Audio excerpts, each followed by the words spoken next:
Existe uma contradição fundamental entre a aparência da lua de Saturno, Mimas, e o que realmente se esconde sob sua crosta gelada. Para qualquer observador, nas imagens brutas, esse objeto parece a encarnação de um mundo morto. Ele é cinzento, densamente coberto de crateras e completamente congelado. Na superfície, não há nenhum sinal de atividade geológica, nenhuma fissura, nenhum geyser, nenhum movimento de placas.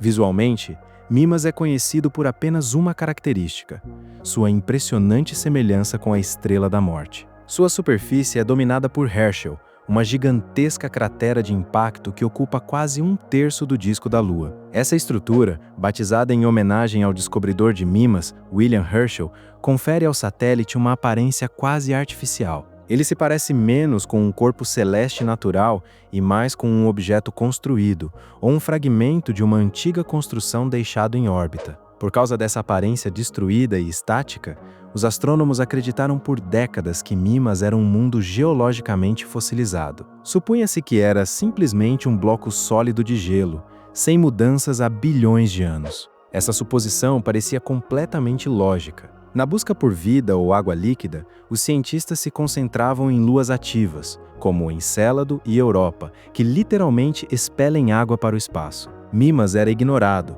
pois parecia espesso e destruído demais para esconder algo valioso. No entanto, a análise mais recente revelou que essa superfície é apenas uma máscara. Um novo processamento dos dados da missão Cassini, realizado por uma equipe de planetólogos, provou: Mimas não é um bloco sólido de gelo. Apesar da aparência morta, seu interior está ativo. Especificamente, sob a camada de gelo, a uma profundidade de aproximadamente 20 a 30 quilômetros, esconde-se um oceano líquido global. Essa descoberta vira de cabeça para baixo toda a noção de como deve ser um mundo potencialmente habitável. Diante de nós não há uma rocha congelada, mas um mundo oceânico oculto, disfarçado de fragmento cósmico. Em 2010, a sonda Cassini realizou um sobrevoo por Mimas para medir a temperatura de sua superfície. Nada incomum era esperado. Para um corpo sem atmosfera, a temperatura deveria atingir o máximo no equador durante o dia e diminuir gradualmente em direção aos polos e ao lado noturno. Deveria se formar um mapa térmico com gradiente suave. Mas o espectrômetro infravermelho revelou um cenário completamente diferente. Em vez de uma transição suave de calor, surgiu uma figura nítida e contrastante, com bordas bem definidas. Era como se essa forma estivesse devorando a cratera Herschel. Essa anomalia é explicada pela textura irregular da superfície. As zonas quentes retêm o calor com eficiência, enquanto as zonas frias o perdem quase instantaneamente. Esse fenômeno é chamado de inércia térmica. Na Terra, pedra ou concreto retém calor por muito tempo, enquanto a areia esfria rapidamente. Mimas parece ter uma dupla personalidade. O hemisfério frontal se comporta como rocha sólida, enquanto o restante age como pó solto. A razão é que, durante seu movimento orbital, o lado frontal é bombardeado por elétrons de alta energia provenientes da magnetosfera de Saturno. Eles literalmente sinterizam o pó de gelo em blocos sólidos, aumentando a inércia térmica. As áreas protegidas permanecem soltas. Assim surge uma divisão abrupta, invisível a olho nu, mas evidente nas imagens térmicas. Antes da descoberta do oceano, essa peculiaridade térmica parecia apenas mais uma estranheza, reforçando a imagem de Mimas como um fragmento congelado. Ela distraía os pesquisadores de olhar mais fundo. A cratera Herschel é a principal característica de Mimas. Não é apenas uma cicatriz superficial, mas o rastro de uma colisão catastrófica que quase destruiu a Lua. Seu diâmetro é de cerca de 130 quilômetros, enquanto o próprio Mimas tem apenas cerca de 400 quilômetros de diâmetro. Essa cratera ocupa um terço de toda a sua superfície. Para ter uma ideia da escala, basta comparar com a Terra. Um impacto semelhante criaria uma cratera maior do que o continente australiano. O choque foi tão devastador que suas consequências são visíveis por todo o corpo da Lua. O asteroide não apenas escavou a superfície, ele desencadeou ondas de choque, que atravessaram as camadas internas de Mimas. Essas ondas cruzaram o núcleo e convergiram no lado oposto da Lua. Esse ponto específico é chamado de antípoda. Do outro lado, a superfície foi completamente destruída, o solo retorcido e rasgado por cânions profundos e fissuras. conhecidos como casmatas. Toda essa devastação foi causada exclusivamente pela energia concentrada, do impacto que criou a cratera Herschel. A onda atravessou a Lua inteira e arrancou a crosta do lado oposto. Uma imagem de um mundo partido ao meio. A estrutura da própria cratera é impressionante. Suas paredes se erguem 5 quilômetros, o fundo mergulha 10 quilômetros. E no centro se destaca um pico de cerca de 6 quilômetros de altura, formado pelo ricochete instantâneo da superfície após o impacto. Toda essa forma foi preservada quase perfeitamente, pois lá não existe vento nem erosão. Por décadas, essa destruição em larga escala sustentou a teoria de que Mimas era composto de gelo sólido. Um oceano líquido normalmente amortece as ondas de choque, pois os líquidos absorvem e dissipam energia de forma diferente dos sólidos. O fato de as ondas terem atravessado a Lua com tanta eficiência indicava que, no momento da colisão, ela estava completamente congelada até o núcleo. Isso torna a descoberta atual ainda mais intrigante. Provavelmente, no momento do impacto, Mimas era de fato sólido, e o oceano surgiu depois, já após essa catástrofe quase fatal. A cratera Herschel fez de Mimas uma casca imóvel e destruída, reforçando a ideia de um objeto morto no vácuo do espaço. A descoberta do oceano no interior de Mimas não veio de fotografias da superfície, mas de uma análise precisa do seu movimento. Os astrônomos utilizaram os dados da sonda Cassini para rastrear a rotação da Lua com extraordinária precisão. Eles monitoraram a posição das crateras ao longo do tempo, verificando se a rotação era absolutamente estável. E não era. Mimas exibe um tipo específico de movimento, uma libração, um balanço quase imperceptível durante sua rotação ao redor de Saturno. Por causa de sua órbita levemente alongada, a velocidade varia. Quando a Lua se aproxima do planeta, ela se move mais rápido. Quando se afasta, mais devagar. Isso a faz oscilar levemente em seu eixo. Algo assim acontece com qualquer corpo em órbita elíptica, mas a amplitude depende da estrutura interna. Os cientistas calcularam a magnitude esperada desse balanço para um modelo de esfera sólida de gelo e rocha. Em um objeto rígido, a crosta está firmemente ligada ao núcleo, então todo o corpo deveria se mover como uma única peça, e as oscilações deveriam ser mínimas. Porém, os dados da Cassini revelaram um balanço fisicamente impossível para um corpo sólido. Mimas oscilava quase 2 vezes mais do que os modelos previam. Isso significava que a camada externa não estava rigidamente presa ao núcleo massivo. A única explicação era que a crosta de gelo estava efetivamente separada das camadas internas e podia deslizar de forma independente. Para deslizar, ela precisava de uma camada que reduzisse o atrito entre o gelo e o núcleo rochoso. Em planetologia, esse material só pode ser uma coisa: água líquida. Foi exatamente essa oscilação que se tornou a prova definitiva. A crosta flutua sobre um oceano global. Essa é a assinatura física de uma camada líquida oculta, que permite à superfície se mover com uma liberdade impossível para qualquer rocha sólida.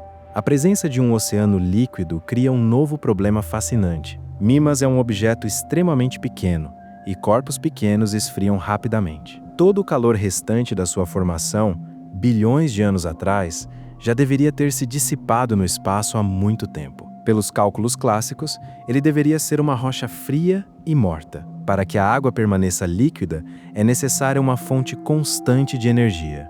E essa fonte é a gravidade. A órbita de Mimas não é circular, mas ligeiramente elíptica. A cada volta completa, a distância em relação a Saturno muda, criando um campo gravitacional variável. Quando a Lua se aproxima, a poderosa gravidade do planeta a estica, deformando-a em uma forma alongada. Quando ela se afasta, a força enfraquece e o corpo retorna gradualmente a uma forma mais esférica. Esse ciclo se repete sem parar. Esse processo é chamado de flexão de maré. Funciona de forma semelhante a dobrar repetidamente um fio de metal. No ponto de dobramento, o calor surge devido ao atrito interno entre os átomos. O mesmo acontece no interior de Mimas. Rocha e gelo se atritam durante as deformações, gerando uma quantidade significativa de calor. Como esse calor é gerado nas profundezas, ele se propaga para fora a partir do núcleo e derrete progressivamente a camada inferior da crosta de gelo. É exatamente assim que um oceano oculto se forma abaixo da superfície.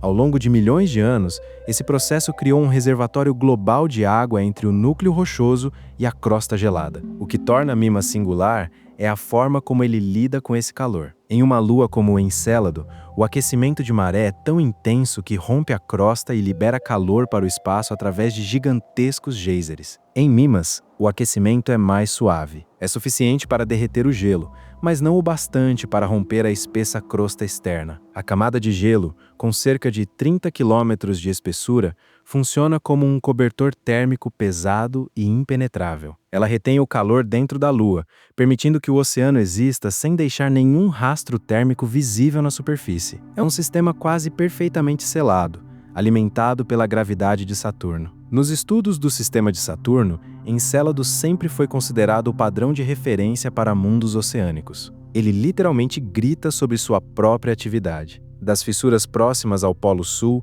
enormes jatos de vapor d'água e partículas de gelo são lançados centenas de quilômetros para o espaço. Esses geysers são tão poderosos que chegam a alimentar um dos anéis de Saturno. Por isso, o oceano de Encélado se tornou conhecido quase imediatamente após a chegada da sonda Cassini. As evidências eram óbvias e visíveis a olho nu. Mimas é o oposto absoluto. É um mundo oceânico completamente oculto. Ele orbita no mesmo sistema e sofre influências gravitacionais semelhantes, mas guarda seus segredos nas profundezas mais obscuras. Não possui listras de tigre nem fissuras expelindo material para o espaço. Sua superfície não se renova com gelo fresco, como acontece em Encélado. Pelo contrário, ela permanece antiga, densamente repleta de crateras e aparentemente morta. A diferença está na espessura da crosta de gelo. Em Encélado, próximo ao Polo Sul, ela pode ter apenas entre 1 e 5 quilômetros. E isso é suficiente para que a pressão interna irrompa para fora. Em Mimas, a crosta é muito mais espessa, com aproximadamente 20 a 30 quilômetros. É uma tampa maciça que suprime qualquer atividade interna. A pressão do oceano abaixo simplesmente não consegue romper uma camada de gelo tão densa. Foi exatamente essa espessura que enganou os astrônomos por décadas. Na busca por vida, estávamos acostumados a procurar sinais na superfície: fissuras, planícies, jatos. Assumíamos que, se houvesse um oceano, seus rastros seriam visíveis do lado de fora. Mimas não apresenta nenhum desses sinais. Ele provou que um oceano global pode estar completamente escondido sob uma casca destruída e sem vida. Isso nos obriga a repensar completamente a forma como classificamos luas e satélites. Encélado é provavelmente a exceção, não a regra. Mundos ativos que lançam água no espaço podem ser uma raridade. Com muito mais frequência, mundos oceânicos podem parecer exatamente como Mimas, discretos, frios e aparentemente mortos como pedras. A ausência de atividade na superfície não é prova de um interior sem vida, mas sim evidência de que o isolamento térmico funciona de forma perfeita. O mais surpreendente no oceano oculto de Mimas não é apenas o fato de ele existir, mas que ele parece ser extremamente jovem. Modelos computacionais da dinâmica orbital indicam que esse oceano tem aproximadamente 15 milhões de anos. Na escala de um sistema solar com 4,5 bilhões de anos, isso é literalmente ontem. Isso significa que estamos observando um mundo que acabou de despertar. A principal evidência de sua juventude está no estado da superfície. O gelo não é tão rígido quanto a rocha, e com o tempo ele se comporta como um líquido extremamente lento, especialmente quando aquecido. Esse processo é chamado de relaxamento viscoso. Se Mimas tivesse um oceano interno quente por bilhões de anos, o calor teria gradualmente amolecido a casca, e a gravidade teria nivelado crateras e depressões. A superfície pareceria suavizada, mas vemos exatamente o oposto. A cratera Herschel permanece nítida, recortada e profunda. Suas paredes atingem 5 quilômetros de altura e seu fundo chega a 10 quilômetros de profundidade. Essa estrutura só poderia ter sobrevivido se o gelo tivesse permanecido extremamente frio e sólido durante a maior parte de sua história. Isso prova que, no momento dos impactos, as camadas internas estavam completamente congeladas e assim permaneceram por íons. A dinâmica orbital confirma esse cenário. O aquecimento de maré depende de uma órbita alongada, mas com o tempo a transferência de energia normalmente é arredonda, tornando-a quase perfeitamente circular. Quando a órbita se torna circular, o aquecimento cessa. O fato de Mimas ainda apresentar uma órbita com excentricidade perceptível indica que esse processo começou há relativamente pouco tempo. O sistema ainda não teve tempo de dissipar essa energia. Assim, um quadro dinâmico começa a se formar. Por bilhões de anos, Mimas foi um bloco de gelo frio e inerte. Então, há relativamente pouco tempo, interações gravitacionais alteraram sua órbita, ativando o mecanismo de aquecimento de maré. O gelo começou a derreter por dentro. Estamos observando essa lua em um momento extremamente raro de seu ciclo de vida. Somos, na prática, testemunhas do nascimento de um mundo oceânico. A água provavelmente ainda se expande lentamente, corroendo aos poucos a parte inferior da casca de gelo, mas ainda não passou tempo suficiente para apagar a antiga história gravada em sua superfície. A reclassificação de Mimas tornou-se uma das maiores reviravoltas na ciência planetária da última década. Ela nos força a abandonar a ideia de que um corpo celeste pode ser avaliado apenas pela sua aparência externa. Ao longo de toda a história da exploração espacial, definimos alvos prioritários com base na atividade superficial. Íamos onde havia geysers e fissuras. Acreditávamos que, se um mundo parecia morto, ele estava morto. Mimas provou que essa abordagem é fundamentalmente equivocada. Um mundo pode parecer um fragmento congelado e destruído dos primórdios do sistema solar e, ao mesmo tempo, esconder condições para a vida a apenas alguns quilômetros abaixo da superfície. Essa descoberta destrói na prática a definição tradicional de zona habitável. Fomos ensinados a acreditar que a água líquida só pode existir a uma certa distância de uma estrela. Buscávamos o ponto ideal, nem quente demais, nem frio demais. Mas Mimas demonstra que a gravidade é tão capaz de criar ambientes habitáveis quanto a luz solar. Ele demonstra que um mundo pode gerar seu próprio calor nas profundezas geladas e sombrias do sistema solar externo, exclusivamente graças à mecânica orbital. Isso expande de forma extraordinária o número de mundos potencialmente habitáveis. Agora não precisamos mais buscar apenas planetas parecidos com a Terra. Precisamos prestar atenção em qualquer lua presa em um cabo de guerra gravitacional. As consequências vão muito além do sistema de Saturno. Se Mimas pode esconder um oceano global, então precisamos rever tudo o que sabemos sobre outras pequenas luas geladas que antes descartávamos completamente. Por exemplo, as luas de Urano, Ariel e Miranda, ou as luas de Netuno. Todas se encontram em condições semelhantes. São pequenas, geladas e possuem órbitas alongadas. Antes as ignorávamos por parecerem completamente sólidas. Agora devem ser consideradas candidatas prioritárias a oceanos ocultos. Na prática, teremos que voltar e reexaminar dezenas de objetos que antes classificávamos como simples detritos cósmicos. Isso também transforma a abordagem das futuras missões espaciais. Uma simples passagem com câmeras não é mais suficiente para explorar um sistema. Para descobrir a verdade, é preciso colocar sondas em órbita ao redor dessas luas, medir sua gravidade e suas oscilações. Precisamos sentir o planeta, não apenas observá-lo. Antes olhávamos para o sistema solar e enxergávamos apenas alguns raros oásis de vida em meio a um deserto de rocha morta. Na realidade, o cenário é provavelmente completamente diferente. A água simplesmente está escondida do nosso olhar. Os objetos mais maltratados, silenciosos e despercebidos no céu podem ser exatamente aqueles que mais pulsam de vida por dentro. Mimas não é uma exceção. É provavelmente o protótipo de uma nova classe de mundos vivos que estamos apenas começando a descobrir.